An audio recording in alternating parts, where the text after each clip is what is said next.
I'm Ariana, the founder of STIGMA app, and I want to share a little bit about what inspired me to create the app. I've been lucky enough for a lot of people to trust me with their stories of mental illness and mental health. They sit in front of a camera, they talk to a lens under a lot of lights, and they talk about some of the things that are hardest to talk about. And I think what inspires me so much is how little I felt able to do that myself for most of my life. I am in my 30s now, and I was born in Costa Rica to a father with schizophrenia.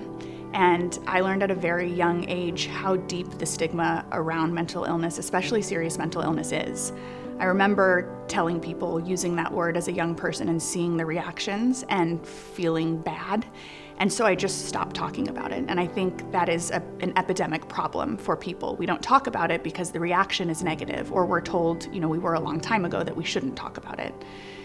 People's understanding of mental illnesses is going to be based on their personal experience and what they can draw from in the stories that they consume. Today it's on social media, but when I was growing up, there were a couple of networks that you could go to.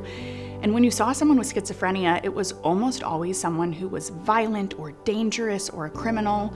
So for most people, the word schizophrenia is synonymous with that. And for me, that word is synonymous with dad. And having to navigate that was really challenging, and I didn't feel brave enough to talk about it because it hurt to do so.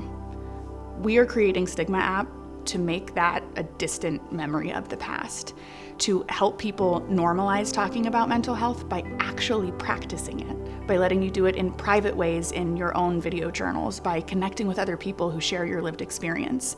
The idea behind this is to change the world. It is a huge and lofty goal, but it comes from a really sincere, authentic, and passionate place. I'm excited to tell you more in future videos.